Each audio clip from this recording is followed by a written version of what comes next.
El principal desafío para 2030 es hacer de la construcción y la ingeniería sectores clave para rehabilitar la relación que tenemos con nuestro planeta. Podríamos decir que vivimos en un mundo en obras. Ciudades inteligentes basadas en la innovación, la integración de nuevas tecnologías, la economía circular, la industrialización y la digitalización marcan la particularidad de este camino que nos llevará a un 2030 más sostenible. ¿Pero estamos en la dirección correcta para mejorar la eficiencia energética de los edificios y apostar por una construcción más sostenible? ¿Qué papel están jugando las empresas para el cumplimiento de los objetivos de desarrollo sostenible y la Agenda 2030? La relación de las empresas de la construcción con los ODS es cada vez mayor, con el 85,86% mostrando su compromiso y un 49,5% afirmando conocer la Agenda 2030 en profundidad. Compañías reconocidas a nivel mundial como Sika han establecido sus propias rutas de trabajo y estrategias sostenibles para llegar a 2030 con los deberes hechos. Precisamente Sika quiere abanderar, a través de su experiencia de más de 40 años en otros sectores, ámbitos constructivos que todavía son nichos en nuestro país. Para hablar de los retos a los que se enfrenta Sika en los próximos años, como compañía del sector de la construcción y la industria comprometida con el medio ambiente, hemos invitado a Daniel Vallespín, director de industria en Sika, Ana Arenas, responsable de sostenibilidad en la misma compañía, José María Gómez, director de Envolvente, y Borja Moya, director de marketing en Sika. Soy Juanjo Bueno, periodista especializado en el sector de la construcción. Gracias por acompañarnos en este nuevo episodio del videopodcast Desafío Sika 3050, que puedes seguir en plataformas como Spotify, iVoox y ahora también en nuestro canal de YouTube. Buenos días y gracias por acogernos y acompañarnos desde el stand de Sika en Reveal, principal foro de la edificación en el que la innovación, la sostenibilidad, la digitalización y la industrialización se unen para impulsar un cambio de sector. El cambio hacia el cumplimiento de los ODS y la Agenda 2030 pasa por establecer una ruta de trabajo realista. Daniel, ¿cuáles son los principales objetivos que se ha marcado Sika en su estrategia para abordar este desafío en los próximos 5 años? Buenos días, Juanjo.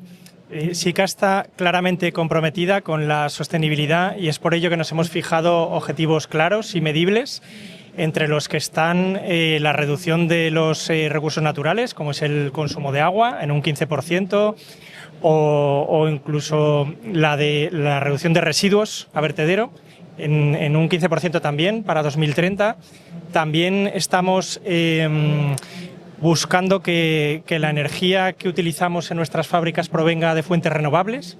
Lo hacemos a través de contratos con las compañías de origen, pero también estamos implementando nosotros sistemas como pueden ser placas solares para autoconsumo, nuestra fábrica de Alcobendas y bueno, mencionar también nuestro compromiso con la reducción de emisiones. Fijándonos en 2050 el compromiso es de cero neto, pero si hablamos de 2030 estamos persiguiendo una reducción del 30% teniendo en cuenta todos los alcances. Muy bien, mirando ya un futuro que ya es presente, la experiencia de Sika en producción industrial en otros sectores como son los de la automoción, ferroviario o marino, le hacen estar en la vanguardia en I+D para desarrollar y patentar componentes industrializados en la edificación. Daniel, ¿cómo traslada Sika esa experiencia a este sector de la edificación? Pues mira, precisamente por lo que tú estabas comentando, porque nosotros, aparte de ser una compañía que somos claramente líderes en soluciones para el mundo de la construcción, adicionalmente tenemos una muy dilatada experiencia en el mundo industrial. Estamos involucrados suministrando igual soluciones para el mundo de la industria. Eso nos hace ser conocedores de cómo es un proceso industrial, de cómo podemos ayudar a los clientes en esa fase de, en este caso, cambio a producir de una manera mucho más pues a industrializar estos procesos, ¿no? Y es ese conocimiento el que nos hace actores clave para esta transformación del mundo de la construcción, para industrializar la construcción. Centrándonos ya en este sector que es clave para la descarbonización del parque inmobiliario, José María, ¿cuáles son las principales intervenciones que se están llevando a cabo tanto en rehabilitación como en obra nueva para alargar lo máximo posible la vida útil de los edificios?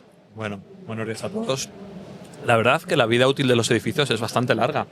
Tenemos en cuenta que más del 80% de nuestro parque de viviendas es previo a la emisión del primer código técnico, La realidad es que las viviendas, y más teniendo en cuenta las inversiones que estamos haciendo en ellas, no lo tenemos contemplado habitualmente en nuestro día a día invertir en nuestra vivienda, la compramos y entendemos que eso es de por vida. Sí que es cierto que cuando desde el punto de vista de la rehabilitación nos enfrentamos a un aislamiento por el exterior, es una oportunidad única para hacer la primera gran actuación que se va a hacer en esa fachada, que posiblemente sea una vivienda de los grandes barrios en la época de la migración de los pueblos a las ciudades. Realmente, cuando se hace un SATE, cuando se hace una intervención de cara a la sostenibilidad, mejorando la eficiencia del edificio, realmente nos estamos encontrando que es la primera gran actuación que se hace en ese edificio. Con lo cual, no solo ayudamos a mejorar la eficiencia de ese edificio en la rehabilitación, sino que contribuimos de forma muy eficiente en la mejora de la durabilidad de ese edificio. Luego, evidentemente, la verdad es que los sistemas se igualizan. Cuando alguien habla de un SATE, todos los SATES parece que son iguales, pero hay que hablar de un concepto que es importante, que es la durabilidad, que también forma parte de la sostenibilidad. Es decir, aquel producto que sea mucho más durable va a ser necesario cambiarlo cada más tiempo, con lo cual va a haber menos materiales en la intervención, con lo cual es importante. Nosotros no hablamos de la durabilidad a futuro, sino que hablamos de la durabilidad a pasado. SICA tiene intervenciones de aislamiento por exterior desde los años 80, que hoy en día están en uso, y de hecho, para que os hagáis una idea, tenemos una página web que se llama Cubiertas que duran décadas, donde tenemos más de 50 referencias con actuaciones en rehabilitación que se ejecutaron hace más de 25 años y que siguen al 100% de uso. Ese es nuestro concepto de durabilidad. No hablar de lo que vamos a hacer a futuro, que lo haremos y lo vamos a hacer bien, sino de lo que ya hemos hecho en el pasado. Pues yo te voy a preguntar a futuro. A futuro. ¿Cómo crees que va a evolucionar el SATE? Porque como tú bien has dicho, está cada vez más cubriendo lo que son los edificios. Mucha gente se queja también de que se está perdiendo un poco la identidad de las ciudades. ¿Se puede avanzar en ese material? Sí, sin duda. Está claro que una de las demandas de los usuarios y de los arquitectos es que, como bien decías, el SATE unifica las ciudades y luego muchas veces el acabado no es del gusto del español medio, que nos sigue gustando el ladrillo caravista. Pero bueno, uno de los grandes retos del SATE en el futuro va a ser los acabados. Nosotros ya estamos trabajando en un mapa de acabados, en un mapa de texturas que llamamos, y vamos a ser capaces de ofrecer a los usuarios, a los arquitectos, más de 50 acabados distintos que van a dar esa forma para que los arquitectos y los usuarios puedan plasmar en sus edificios su impronta, su estilo. Es decir, no van a ser todos los edificios iguales. El siguiente paso a futuro yo creo que va a ir de cara a sistemas envolventes que descarbonicen, que ayuden a la descarbonización de los edificios o que trabajen de una forma activa en la absorción de NOx o de CO2. Yo creo que van a ser los dos grandes aspectos, que ayuden, y luego el tema de los acabados. Hablando de sostenibilidad, Ana, SICA es una compañía que a nivel global pues trabaja en la sostenibilidad desde hace casi 100 años. En este trayecto, ¿cómo ha sido su evolución en el desarrollo de materiales para que sean cada vez más sostenibles? Pues como bien comentaba mi compañero José María, al final SICA al principio, digamos, en su trayectoria siempre lo que ha apostado es por las prestaciones de nuestros productos para garantizar la durabilidad, que como bien decimos es la primera herramienta de sostenibilidad. Entonces para ello se han ido incorporando distintas tecnologías químicas, por ejemplo los aditivos de hormigón pues se han ido pasando de lignos a llegar a desarrollar nuestros propios polímeros en nuestras fábricas, ¿no? Entonces hemos ido incorporando todos estos avances en el estado del arte en la ciencia dentro de nuestras gamas de productos, desde pavimentos, incluso haciendo tecnologías híbridas para garantizar este desempeño. Y luego hemos metido otros aspectos de sostenibilidad muy importantes como son la seguridad y salud de los usuarios, prestando atención a que todas las materias primas sean seguras y luego cuando van a estar en contacto con ellos en interior, pues garantizar la seguridad del usuario final. Y si nos vamos más hacia los años más recientes, pues lo que estamos trabajando es en la descarbonización y en la reducción de la huella embebida de nuestras soluciones para que el edificio final acabe teniendo una menor huella de carbono. Perfecto, está claro que en el ADN de SICA está la sostenibilidad. Borja, ¿qué protagonismo tiene y tendrá como elemento prescriptor? ¿Qué campañas se van a desarrollar o instrumentos para tal fin? Buenos días. Bueno, pues en la línea de lo que han estado comentando mis compañeros, lo primero que creo que es importante, que creo que tiene que hacer tanto SICA como el resto de marcas, es acercar la sostenibilidad a la gente, ¿no? Creo que ahora mismo se habla de sostenibilidad de una manera muy genérica y se habla para todo, ¿no? de sostenibilidad, pero nos quedamos un poco arriba, y creo que es muy importante que tanto la parte prescriptora como sobre todo también el usuario final entienda lo que es la sostenibilidad y entienda que es algo que tiene un impacto, que se puede medir, que se puede cuantificar y que afecta a la vida de las personas, ¿no? Entonces creo que eso es lo fundamental, aparte de obviamente contarlo en cada una de las líneas de campaña que tengamos, en el desarrollo de productos, en lanzamiento de innovación, pero sobre todo eso, es acercar el término de sostenibilidad a la gente, ¿no? Creo que es fundamental. Y campañas que estemos lanzando de este tipo, pues sí, por ejemplo, aquí estamos en Revil con la revolución industrializada y como ha comentado antes Daniel, ¿no? Es un paso a futuro, ¿no? De oye, ¿cómo queremos hacer una construcción que sea mucho más sostenible, ¿no? Pues esta es una campaña que queremos liderar y que queremos enfocar en este tipo de modelo constructivo que nos va a permitir pues reducir la parte de consumo de recursos, eficientar también el acceso a la vivienda.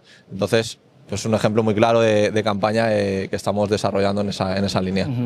Y en términos de innovación, ¿qué tipo de soluciones o sistemas serían necesarios para garantizar esa durabilidad y esa sostenibilidad en los próximos años, tanto en los edificios como en las propias viviendas? Pues igual la parte más técnica yo creo que te puede contestar Ana, ¿no? Sí, pues muchas de las temas en los que estamos centrando es en la descarbonización del parque inmobiliario, ¿no? Para 2050. Entonces, como comentaban, estamos trabajando en nuestras líneas de productos cementosos incluso para llegar a hacer soluciones sin clinker, ¿no? Que es una gran fuente de emisiones de CO2 en la que estamos trabajando. Otras soluciones en las que queremos trabajar es en la facilidad de aplicación, todo el tema de adhesión química, que podamos facilitar la rapidez en la industrialización. Es en donde estamos haciendo mucho esfuerzo de I+D. ¿Algo que añadir? Sí, yo quería añadir, realmente la innovación la estamos liderando los fabricantes. Es decir, muchas veces los promotores están muy focalizados en los beneficios, en la producción. Los arquitectos, se centran mucho más en el diseño y queda la parte de la innovación y el desarrollo de nuevos productos en los fabricantes. También es cierto que la construcción es un mercado relativamente innovador, pero que los cambios les cuestan mucho admitirlos. Por ejemplo, las soluciones en cubierta, en el 90% de los casos de residencial, seguimos utilizando las mismas soluciones de cubiertas que hace 50 años. Hay soluciones mejores. No que las que hay sean malas, pero hay mejores, más eficientes, más durables. Por ejemplo, ahora mismo nosotros estamos trabajando en un sistema de TPO que es autocicatrizable. Cubiertas que ante un daño como un pinchazo o cualquier trabajo que se pueda hacer en una cubierta, esa membrana es capaz de cicatrizar ella sola e impedir que haya una gotera. Claro, cuando tú vas a un arquitecto o vas a un promotor, le quieres trasladar esa innovación y él tiene una inercia de muchos años de trabajo con ciertos productos, les cuesta. Pero yo creo que sí que hay innovaciones muy vinculadas a la reducción de CO2, muy vinculadas a la durabilidad, y yo creo que estamos en una buena posición para los próximos años. Y desde el punto de vista industrial, Daniel, ¿hay alguna solución así potente que pueda revolucionar el sector? Para mí pasa todo por el cambio de enfoque. No podemos querer hacer lo mismo que se hace en la construcción tradicional en una nave. Es decir, es abrir la mente a cambiar los procesos y ver cómo podemos hacer eso mismo, pero quizá de otra manera diferente. Y tenemos que pensar en la industrialización, porque se habla mucho de la reducción de tiempos, de la falta de mano de obra, pero para mí un factor que echo de menos que se mencione más es ese estándar de calidad que consigues cuando industrializas un proceso. Exacto. Esa es la clave. Yo creo que la gran discusión, ahí Daniel, es que nos hemos confundido. O sea, cuando se habla de construcción industrializada, yo creo que hay un concepto equivocado. Sí. La construcción ya está industrializada, desde un punto de vista... Es decir, el ladrillo viene de una industria, el acero viene de una industria, el hormigón viene de una industria. Es decir, la construcción, el sector de la construcción ya está industrializado, ya hay una industria. Yo creo que el gran cambio de la industrialización es comprender las obras como un proceso industrializado. Totalmente de acuerdo. Es coger la mejora de los procesos industriales, la mejora de la calidad y de los acabados, como tú decías, y llevarlos a una construcción más tradicional. Hay parte que se lleva a la industria in situ, de in situ a ex situ para trabajarlo, pero yo creo que no solo está en llevar parte de la producción a la industria, sino que la producción in situ se contemple como un proceso industrial, con los mismos estándares de calidad, los mismos estándares de plazo, los mínimos stock y sobre todo la mejora en la calidad. Sin duda, sin duda. Yo creo que, como decía antes Borja, igual que hay que acercar a la sociedad a la sostenibilidad, también la industrialización, porque se tiene el pensamiento de que porque está industrializado es de peor calidad que la construcción tradicional. Pues es justo lo contrario. Justo, sí. Es justo lo contrario. Pero es curioso porque todos nosotros estamos muy acostumbrados a la industrialización. ¿Alguien contempla que un coche, porque esté hecho en una industria que se hace en 4 horas y sale de la industria, es un producto de baja calidad? ¿Alguien se plantearía, excepto casos muy extremos de casos de coches muy de lujo, que su coche, el que uso todo el día, se lo hiciera un tío juntando hierros, un motor por una parte y unas ruedas en un taller de barrio? Es decir, yo creo que el público comprende poco de la construcción. Y fíjate, comprende poco la construcción cuando es la mayor inversión en la que va a hacer en su vida. O sea, la mayor inversión a la que nos enfrentamos todos, la que ocupa un porcentaje muy alto de nuestros sueldos, es la construcción de una vivienda. La vivienda. Y es posiblemente la inversión a la que menos tiempo le dedicamos a investigar, a entenderla, a comprenderla. Dedicamos mucho más tiempo a comprar un teléfono móvil, que sabemos todas las características y nos vamos a gastar 500, 1.000 euros, que a una cosa que te va a hipotecar durante 20 o 30 años. Entonces, yo creo que uno de los retos es hacerle entender al usuario que la industrialización, primero, es necesaria por las condiciones de mercado. Necesitamos muchas viviendas, nos faltan 700.000 empleos en el sector de la construcción. Los jóvenes y algunos sectores de las mujeres no se quieren incorporar, y solo haciéndoles un mercado atractivo para que puedan incorporarse a ese mercado seremos capaces de cumplir nuestra demanda de viviendas. Entonces, ya no solo es que tenemos que decirles que, bueno, que es mejor en términos de calidad, que es mejor en tiempos es que es la única manera de que cumplamos los objetivos que tenemos. Y eso se lo tenemos que hacer entender a la gente. Eso es. ¿Y qué me decís de la inteligencia artificial? Porque igual que entra de lleno la industrialización, aunque va un poco pausado en el sector, la inteligencia artificial del mismo modo. ¿Qué papel va a jugar en SICA para el desarrollo de nuevos servicios o materiales? Por ejemplo, a día de hoy ya está integrada en nuestros equipos de I+D. Nos sirve a la hora de diseño de experimentos.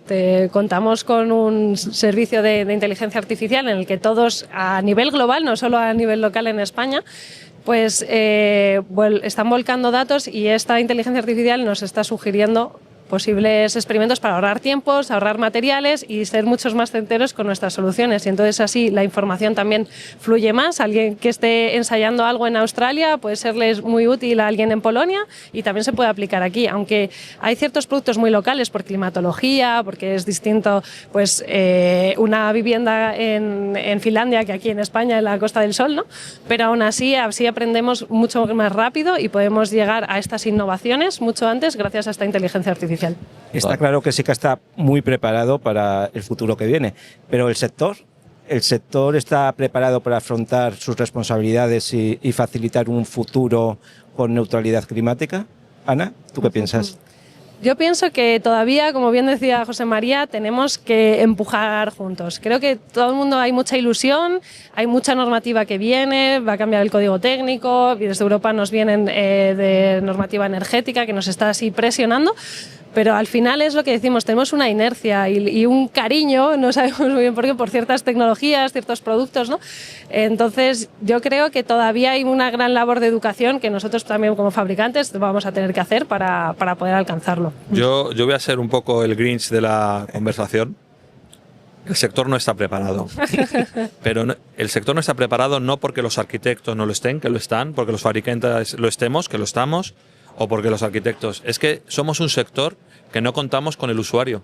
Es decir, somos un sector que nos orientamos a un usuario, que es todos tenemos una casa. Sin embargo, el sector es un sector bastante endogámico en el que las conversaciones o las charlas como esta de Revil está muy enfocada a profesional con profesional. Sin embargo, el usuario final, que es el que tiene que invertir en una vivienda nueva o tiene que invertir en una rehabilitación cuando a lo mejor tiene una hipoteca de 20 años que todavía le queda por pagar y que no llega a final de mes, a ese usuario, ¿cómo le hablas de sostenibilidad? Porque la sostenibilidad no solo es el medio ambiente, la sostenibilidad también es la sostenibilidad económica. Es decir, ahora mismo nos enfrentamos a un reto que es que nos va a venir una normativa europea que aprobamos en abril del año que viene, creo recordar, en abril del 26, que es la EPDB, que nos va a llevar una serie de exigencias como nos ha ocurrido con los vehículos. Hace 10 años veíamos lo de las pegatinas en los coches como muy lejano. Ahora, sin pegatina no entramos en Madrid. La cuestión está en que el sector no está preparado para las imposiciones de la normativa, cómo va a venir. Entonces, yo creo que el sector profesional sí que estamos preparados, pero el usuario, que es el core, el núcleo de nuestro sector, no tiene ni la información de las exigencias que va a tener en los próximos años, no tiene constancia o no tiene noción de las inversiones y de los esfuerzos que le van a representar, y creo que esto tiene que venir muy acompañado de un apoyo de la administración hacia el usuario final, porque si no esto, no creo que estemos en condiciones de cumplir los desafíos que nos enfrentamos. Es mi opinión. A partir de ahí, tenemos un sector fuerte y experimentado, sin duda. O sea, que llegar a 2050 se antoja muy ambicioso, ¿no? En Alemania, en Austria, que el 80% de las viviendas son tipo A, sí. En España, el 80% de las viviendas son tipo G o F. Es decir, no son las mismas necesidades. Ahora mismo tenemos que actuar sobre entre 20 y 22 millones de viviendas. Estamos construyendo 100, 130.000 al año y estamos rehabilitando 30.000 edificios. Sería multiplicar por 10 o por 12 los ratios actuales. No tenemos personal. La gente no tiene dinero para invertir. Es decir, a una pareja joven que le está costando llegar a su primera vivienda, de repente se compra una vivienda de los años 70 en la Elipa y tiene que enfrentarse de repente a la rehabilitación de la fachada, no tiene dinero para hacerlo. O gente mayor que dice, ¿cómo me voy a invertir 10.000 euros en hacer un SATE con todos mis vecinos si me quedan 10 años de vida? ¿Cómo voy a...? Es decir, hay una serie de factores que la administración, que es la que nos está impulsando a hacer estos cambios, tiene que ayudar. Es decir, el sector, yo creo, el sector está muy preparado, los fabricantes estamos totalmente listos, pero es un sector que no estamos contando con el cliente, con el usuario. Y creo que el gran salto que tenemos que hacer de esta feria, de este congreso, es llegar al usuario final, informar al usuario final. La administración tiene que hacer ese gran ejercicio. Fuera de eso. Y nosotros también, como decíamos, Sí, muy importante. campañas de llegar a bajarlo. Exacto. Y ya que estamos en Revil, coméntanos, Borja, más ampliamente la campaña que habéis presentado de la revolución industrializada. Pues vamos hacia eso, ¿no? Entonces, un poco lo que decíamos antes de construir a futuro, nace de ahí, ¿no? Ahora mismo hay un informe de Double Trade que dice que el 10% de viviendas en 2030 estarán construidas bajo este modelo constructivo. Y ahora mismo estamos en un 1 o un 2%, ¿no? En línea de lo que dice José María. Tenemos que empujarlo, y la manera de empujarlo es uniéndonos, y lo igualamos y hablamos de revolución porque esto es tan importante, y hablándolo un poco así puertas hacia adentro, lo comparamos con momentos históricos en la humanidad como el descubrimiento del fuego, el invento de la rueda o la revolución industrial como tal, ¿no? Pues le hemos dado ese toque, ¿no? De, oye, necesitamos realmente, si queremos llegar a los objetivos, una revolución. Y desde SICA creo que tenemos, como os hablaba antes, tenemos la experiencia en construcción tradicional, la experiencia en aplicaciones industriales, para hacer una suma y liderar ese camino hacia ese 2030, a ese 10%, incluso, que sería ideal que fuese más, de construcción industrializada. ¿Pero por qué? Porque nos va a cubrir las necesidades que no estamos cubriendo hoy en día, ¿no? A nivel, como decía antes José María, a nivel de mano de obra, a nivel de ahorro de recursos, a nivel de rapidez, ¿no? Y de acceso a la vivienda. Entonces, creemos que necesitamos esta revolución, y necesitamos además a nuestros partners que trabajen con nosotros en esta revolución. O sea, esto no es una cosa de SICA solo. Y SICA llega hasta donde llegamos, ¿no? Somos fabricantes de materiales para la construcción y necesitamos el resto de partners a los que dar servicio para empujar entre todos ese avance hacia ese 2030 que todos tenemos en mente. Perfecto. Y para la industria también, materiales para la construcción y para la industria. No se olviden hoy de mí. Perdón por la coletilla. No, si la industria es de lo que estamos hablando aquí. Es, yo creo, la clave y lo que nos va a diferenciar del resto, porque somos líderes en materiales para la construcción, pero es que muchas de las cosas que vamos a empezar a industrializar y procesos previos de pues, que van a llegar a la obra, ya como no nos damos cuenta, pero se viene haciendo desde mucho tiempo atrás, porque nadie piensa que vayan a montar una ventana allí en la obra. Exacto. Ya viene fabricada, igual que la puerta o muchos otros elementos constructivos que ahora hablamos pues de que se amplíe a igual pues una fachada modular y que venga toda la fachada terminada. Exacto, sí. Que lo estamos haciendo y tenemos partners a los que suministramos soluciones para poder industrializar ese proceso de manera que en unos pocos días tengas cerrada la envolvente de tu edificio, trayendo la fachada, con la ventana ya instalada, con la terminación incluso exterior definitiva y demás. Entonces, es ampliar algo que, aunque no nos damos cuenta, ya se venía haciendo a muchos otros elementos y ahí está la clave. Yo creo, Daniel, que uno de los grandes éxitos que habéis tenido vosotros desde el Departamento de Industria de SICA es que habéis entendido que la industrialización no es coger el producto y al aplicador que colocaba cerámica en la obra y trasladarlo a la nave. La línea. Vosotros lo que habéis desarrollado son productos específicos para adaptar ese producto a procesos industriales. Eso es. Que la aplicación sea con un robot o mediante robotizado. Es decir, es que yo creo que muchos de los fabricantes lo que han hecho es trasladar el producto de la obra a la nave. No, y esto va mucho más allá y es el gran reto que habéis hecho vosotros. Totalmente, eso es lo que estamos reivindicando. No queremos hacer lo mismo de la misma manera, aunque sea, como comentaba antes, en una nave. Lo que estamos buscando es efectivamente una aplicación robotizada o no robotizada. Hay muchos pasos a dar, hay muchos niveles de automatización. No todo el mundo tiene por qué ir, porque lógicamente eso requiere que también es una barrera inicial de una inversión Claro. y probablemente pues se irán alcanzando grados de automatización, pero es ese proceso el que estamos persiguiendo y el que estamos nosotros apoyando.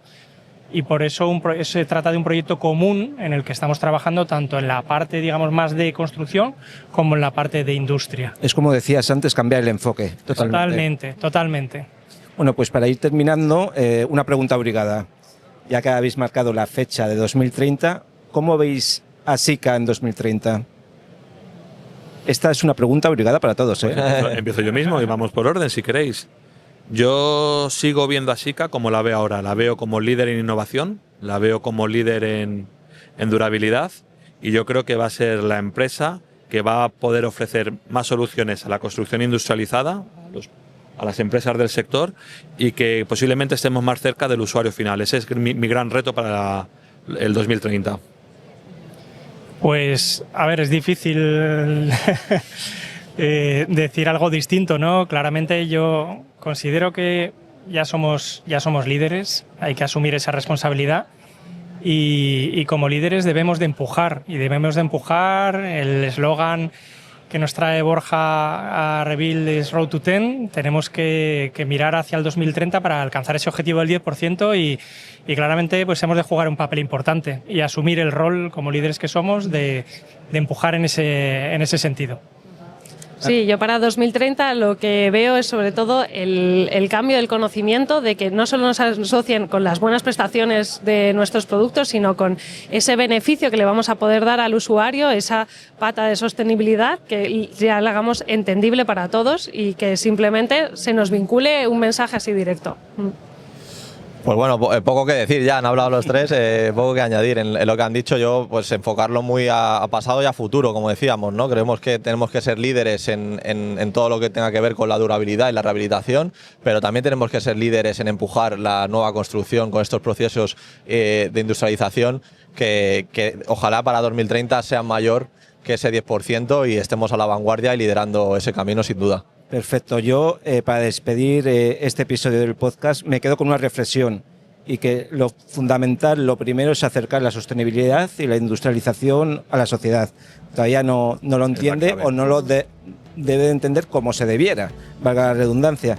Bueno, pues muchas gracias a Daniel Vallespín, director de Industria en SICA, Ana Arenas, responsable de sostenibilidad en SICA, José María Gómez, director de Envolvente, Borja Moya, director de marketing en la misma compañía, por invitarnos a disfrutar de esta charla en el stand de Rebuild que tenéis y que seguro que lo petáis. Muchas gracias. Muchas gracias.